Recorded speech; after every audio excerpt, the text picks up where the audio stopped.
Hello, everybody. Thank you all for being here today. I realize this is my first press briefing. Hold on one second. Jack, what the fuck is this doing here? You're trying to make me trip? Jesus Christ. Anyway.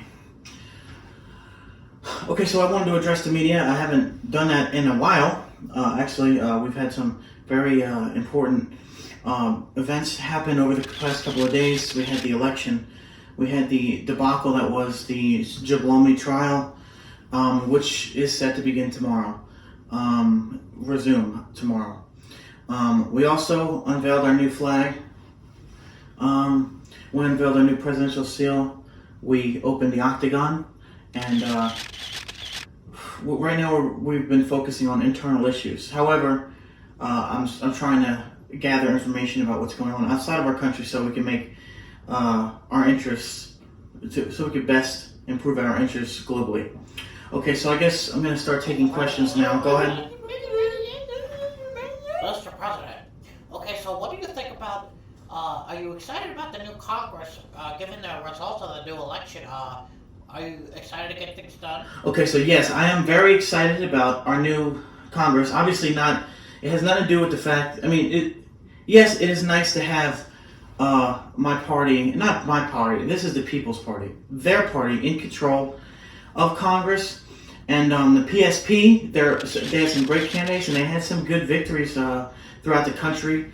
I will be meeting with the speaker, who still has yet to be elected yet, because we had some paperwork issues as far as certifying the election, as far as getting everything finalized. Some people weren't giving the documents to who they were supposed to, but we've tracked all that down.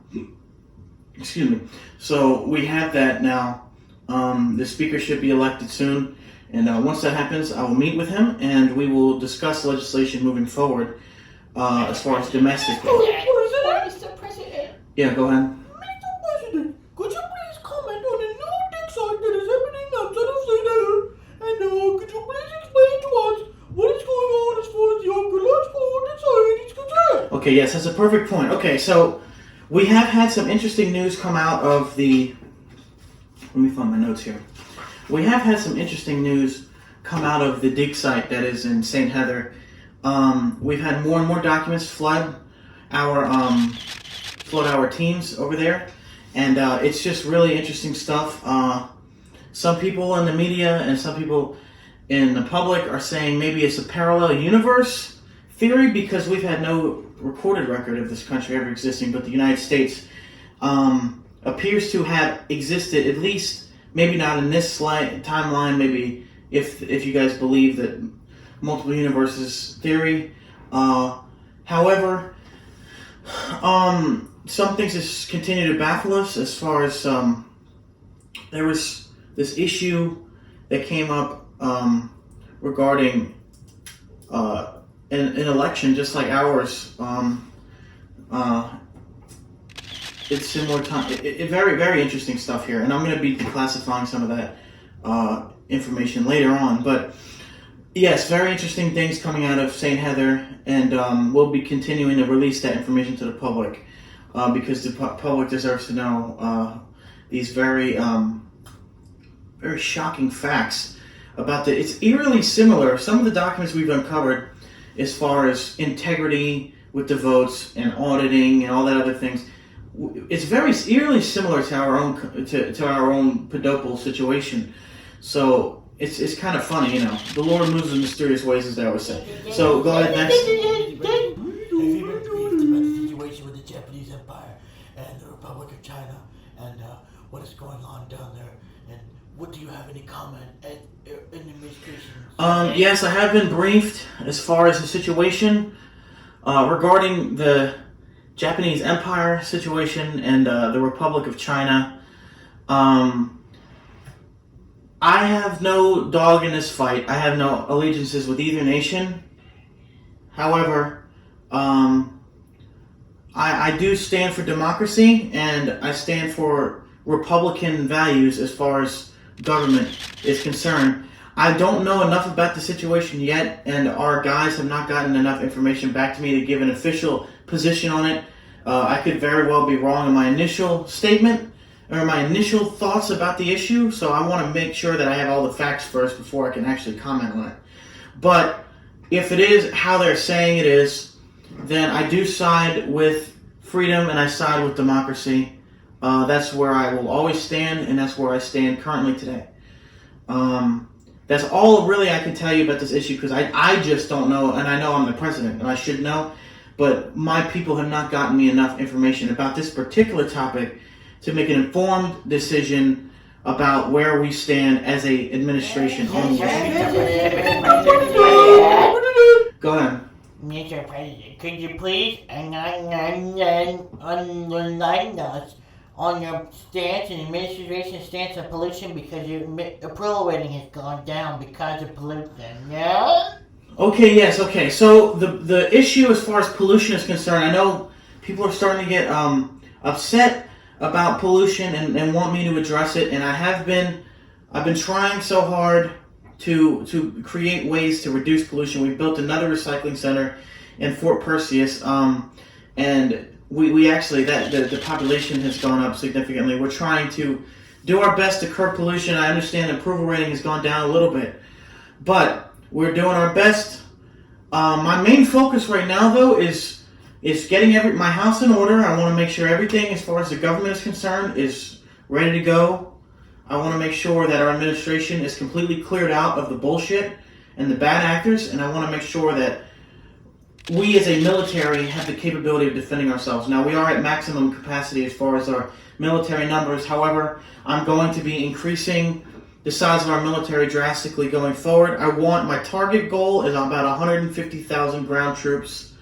By next month, I want to increase conscription numbers. Our population is growing rapidly, and our nation is growing rapidly, and the military needs to keep up with that rapid growth. So I will be commissioning the construction of new barracks. I'm trying to decide where to found our new city that will house some of these barracks. But I'll keep doing this. Have you heard the governor's statement lately about the land increase of the big states and how the small states are getting fucked in the asshole? Do you have any comment about the governor's statement? Yes, I have heard the governor's statement. Governor Gordon of the state of Barbara. Yes, I have heard his statement about the issue. Now, I understand that the interior states are getting upset because the new land that we just purchased will be incorporated into those new states, and they feel as if they want to have more land. But the problem is there is no land in the interior for them to negotiate with, unless they want to negotiate with each other. But then some of those states are just not big enough to incorporate land into, and they just don't have the capability, because I'm not going to disjoint our system of administration by having a state here but also has land here, but the capital's here. I'm not going to have that breakup, because they can't properly administer this land if they're not connected to it. You know what I'm saying? And I understand that there is free flow of traffic, and it's not like different countries, but there is differences in states, and there are differences in law, and there are differences enough to make that a big issue. So that is the main reason why the bigger states are being incorporated with more the land that we just purchased. We are going to found new states, and if the interior states want to come together and form a larger state, they are welcome to, as long as they can come up with an agreement as to who will run the state, because I'm not going to have a two-governor system for one state. That's just ridiculous. Either you have your state and you have your administration, or you give up that sovereignty for more land. That's all I can really tell you, because there's really nothing else for me to do at this point in time. Now, if Governor Gordon would like to join his state with another one, and they can come to an agreement where he will be the governor of that new state, of course, the federal government will look into that and make sure that that's legal as far as our Constitution is concerned, and we will make sure that the people of the state want it and they are not being screwed, because the people matter the most. And if the people don't want it done, then that's what's not. The people are not. If the people do not want it done, it will not get done. I'll tell you that right now. So, Governor Gordon, I understand that, you're upset, but at the same time, I'm not going to sacrifice the people's will for yours. Just because you want more authority in your state.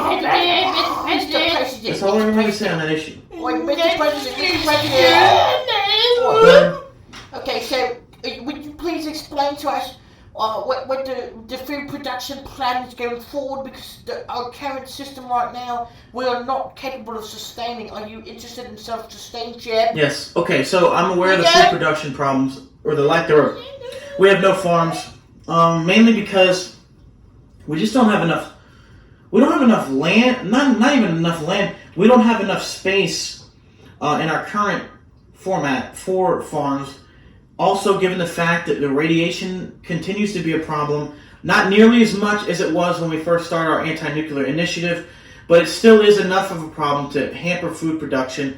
Given how fast we've grown as a country, we don't have the possibility of farming to sustain ourselves unless something drastic gets done, or we come into a large stimulus of money to where we could build farms. And even still, I don't know how much of a possibility that could be in the future, so we will look into that as much as we can.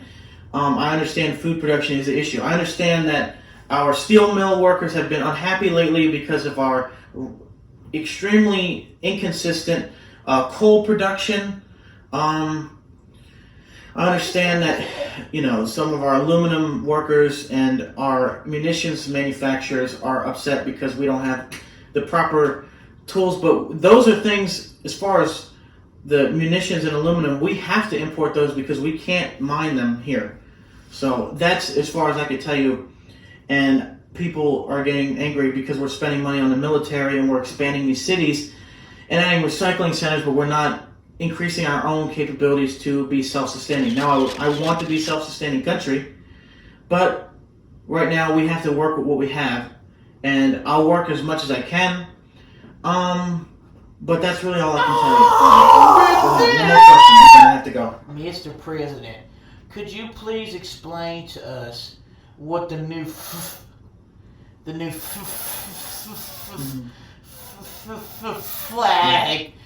what the new flag is supposed to represent, and why you decided to change Yes, it? okay. As far as that issue is concerned, new flag. Okay, so now when we designed the flag, when we completed the revolution and we created the Pedopal Republic, Republic of Pedopal, we had a bunch of guys. We had the people come in there. We had a bunch of guys vote on the design, and that was the design. However, since our inception, we've been battling with the bastards from the previous life, and I just feel like the image of our old flag was tainted. So I wanted to create a new flag that is free of the image and the thought of corruption, because we have almost completely rooted out all the corruption in our government. It's been a long, arduous process, and we're continuing that. But I want to rebrand our country because I do not want that flag to become a symbol for corruption and everything we fought against for 4 years. So I've created a new flag, and I know that every 10 seconds it seems like the flag is getting redesigned or something's added to it, but this new flag we have that we've introduced, this will be the design going forward. Now, if we add more states, the stars patterns will change, but this is the flag, and this is the way it's going to be. Now, thank you all so much, and have a great day, everybody.